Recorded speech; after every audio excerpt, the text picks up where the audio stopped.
All right, hello everybody, and welcome to the weekly weather briefing for North and Central Georgia, presented this week by your National Weather Service office here in Atlanta, Peachtree City. My name is Kyle Thiem, senior forecaster here at the office, and let's get started. So for this week, some of the highlights we're looking forward to, or rather not looking forward to, very hot pre-Independence Day weekend, most likely with some heat advisories at the very least incoming, if not the potential for one or two localized extreme heat warnings. There is some potential for that come this weekend. We're also returning to a near daily summertime thunderstorm pattern. Obviously, as we get very hot and humid, that's going to be enough fuel for at least a chance for thunderstorms pretty much each day starting tonight. As early as tonight, continuing through the rest of the week. Some of these storms could be strong to severe. We'll likely see at least a handful of those as we get through some of these very hot and humid times through the early part of next week. And then finally, we do have some increasing smoke and haze coming from the Canadian wildfires up north. There's been a lot of headlines showing air quality has been diminished across the Midwest. We are seeing a little bit down our way from that. However, it doesn't look like quite as severe as what they've been dealing with a little bit up north, but it will be something that to monitor for areas around north and central Georgia for the next week. Speaking of, here's a peek at our satellite imagery coming from, this time looking kind of at the Midwest. And the reason why I want to show you that is that you can very clearly see as the sun comes up how much haze and smoke is actually being observed there across the Midwest. And you can see as the sun comes up for North Georgia, we are getting some of that in through the area. Most of that avoiding, or at least the densest part, avoiding the metro, but staying just to the north and to the west. However, a lot of this is starting to sneak down the backside of the Appalachians, so we could be dealing with that for the next several days. We have issued air quality alerts for yesterday and today, with continued alerts possible as we go through the weekend.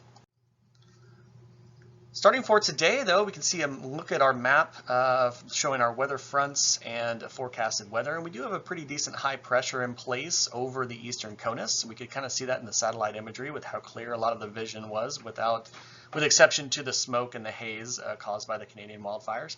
But this is going to sit over the area for today, keeping us mostly dry through around at least sunset.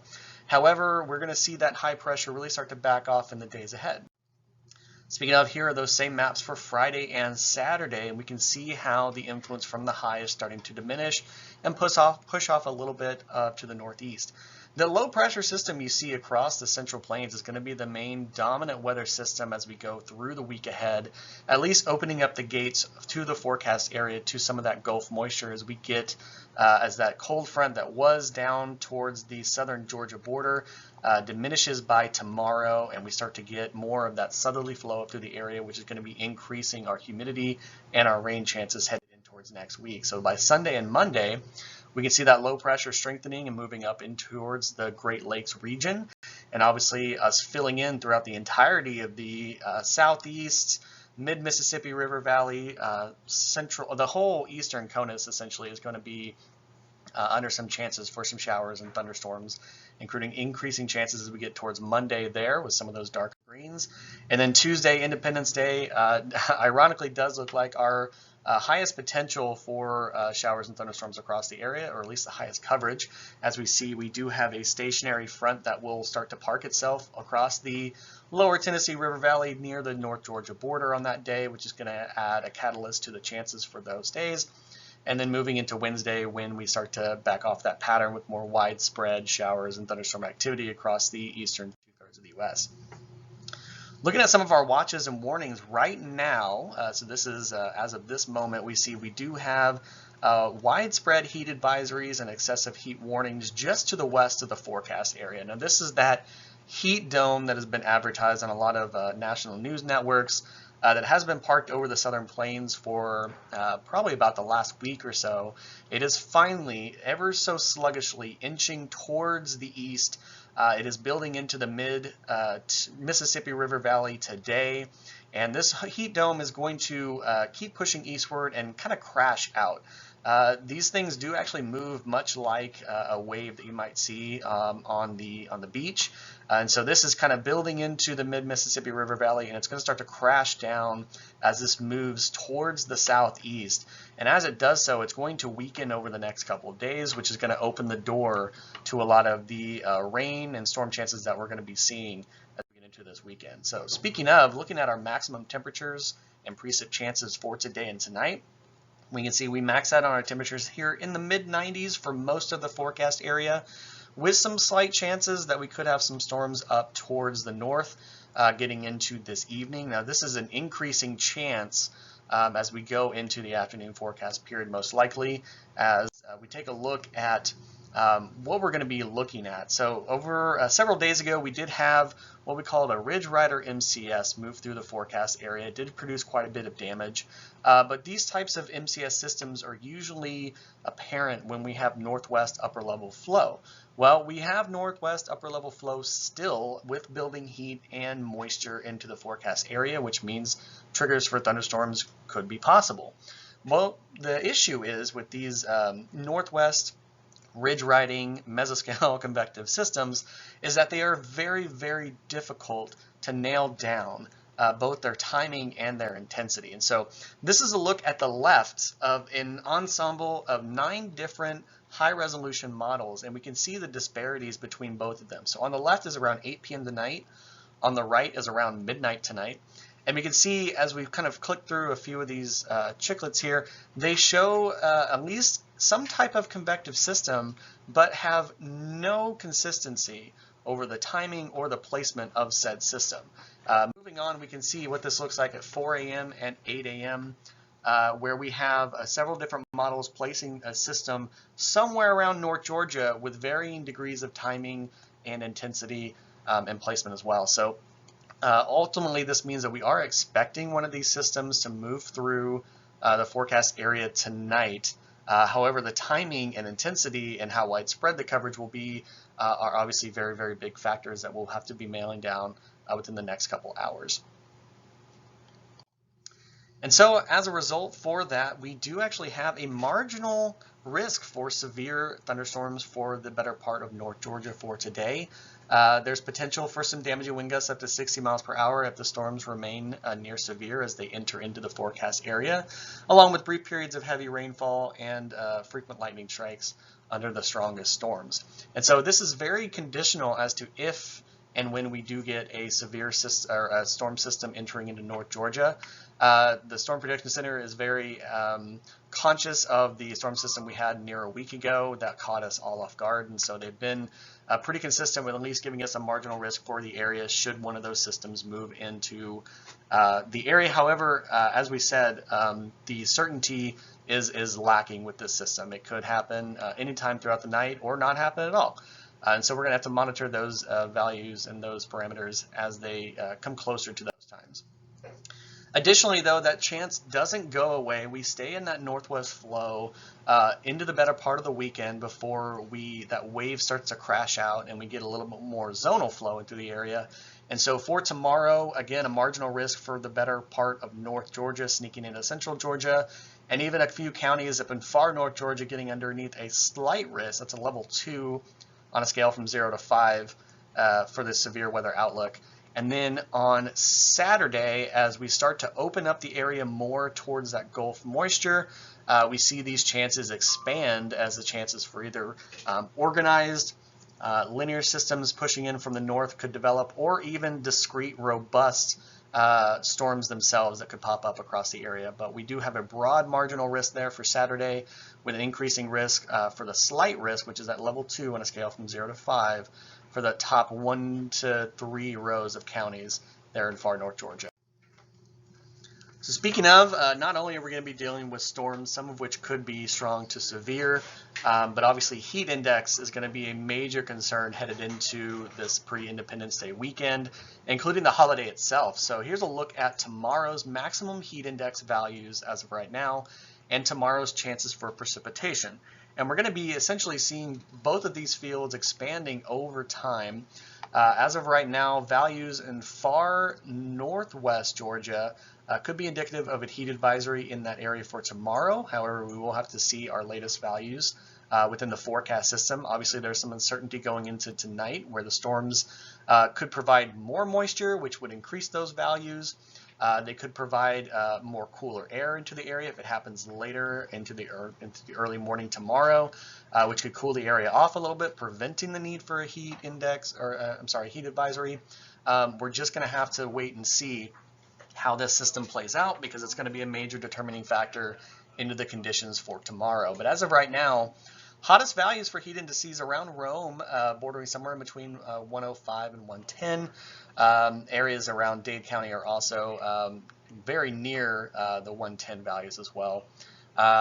Tomorrow's chance of precipitation is going to expand to around 15 to about 35% across our forecast area, again, as we increase moisture with each collective day. Heading into the weekend, Saturday looks like it could be one of our hottest days, with areas in central Georgia coming very near that 110 mark. That 110 mark is our threshold for excessive heat warnings. And so if those values become a little bit more widespread, we could be looking at one of those, or even potentially a watch out if we have higher confidence in those values 2 days out. But as of right now, just bordering, kind of touching on those values. And again, with a lot of uncertainty in the forecast, it's hard to make predictions too far out. Again, also increasing rain chances as we get into the weekend, Saturday, with a broad brush, about 25 to 35%. As we get into Sunday, again, increasing values, about 30 to 60% across the state, with higher chances further north. And again, on their maximum heat index, we're going to start to see, as that wave pushes through from west to east, those peak heat indice values do start to shift with it. And so this is the first time we're starting to see that heat dome bubble start to push a little bit towards the east of the area. Pretty much any areas to the south and to the east of that I-85 corridor are looking at 105 plus for the heat indices for that day, with some of the lower elevation areas in far northwest Georgia, including Rome and Dalton, potentially bordering up there as well. And then as we get into Monday, we see again those higher heat index values pushing a little bit further east, a little bit cooler area starting to enter into the far northwest part of the state and to the western areas. And that's kind of correlated with the increased chance of precipitation that we do see. Again, those thunderstorms are a balancing mechanism for the atmosphere. As we get too hot and humid, thunderstorms help correct the thermal imbalance that we have near the ground, and so that would work to help cool us off a little bit, though it's hard to kind of pin down the exact timing and locations for those storms as of right now. Finally, as we head into our Independence Day, we are starting to see more widespread rain chances, somewhere between 45 to 65% across the area. Most of those are going to be in the later afternoon as that heat and humidity builds throughout the day. And again, we're seeing our heat index values bordering near 105 for several portions of the area. We may be able to avoid a heat advisory on this day if we have more widespread robust rain, but odds are we're looking at one threat or the other, either extreme heat or strong to severe thunderstorm chances as we head in through the weekend and through Independence Day. So the big question as we head into this weekend, and especially through the 4th of July when people are going to be out and active, is will it be hot or will it storm? And that's kind of the issue that we have been dealing with. So what we are expecting is that each day that heat and humidity is going to continue to build up, and the combination of high heat and increasing humidity is what triggers strong thunderstorm development. And so as those values build each day, the chances for storms become more and more likely.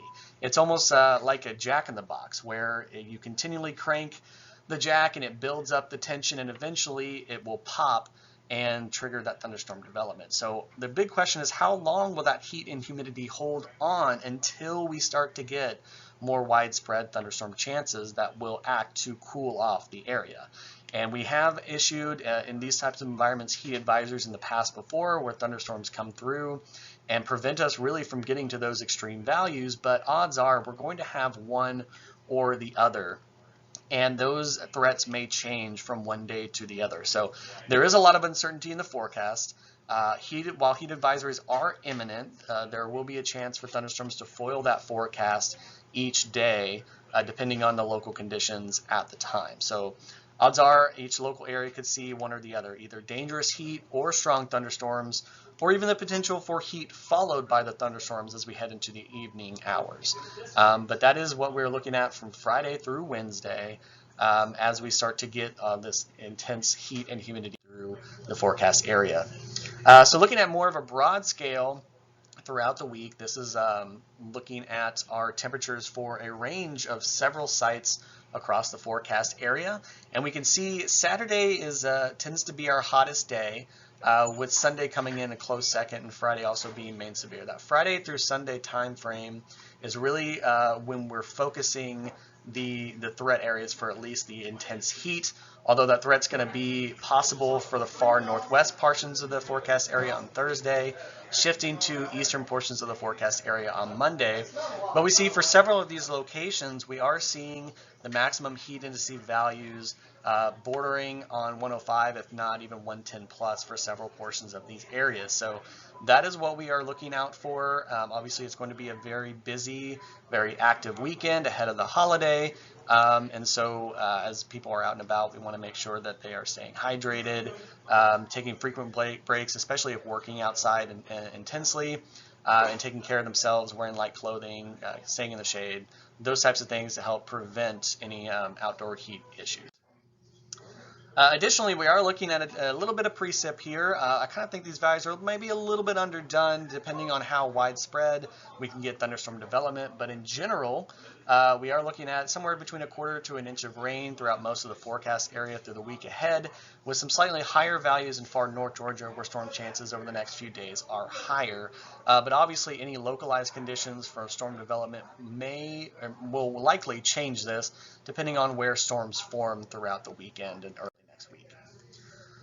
So again, kind of summarizing this up, we are looking at a hot pre-Independence Day weekend. Heat advisories are incoming, but depending on when and where those advisories are issued are going to be dependent on local conditions and if and where we have more robust thunderstorm development maybe going into the evenings the day before. Thunderstorms, as we know, they're cooling mechanisms, so when it gets hot, thunderstorms help cool us down. However, depending on the timing, they may add more moisture into the environment, making the heat indices for the following day potentially even higher than anticipated. So these are all kind of varying on those two factors. Additionally, because we have such robust heat and humidity in the atmosphere, we will have the chance for some strong to severe thunderstorms this week, including the weekend, where as of right now, it looks like Sunday will be our most robust day for thunderstorms as of now, but we will be watching that going through the week ahead as confidence begins to build.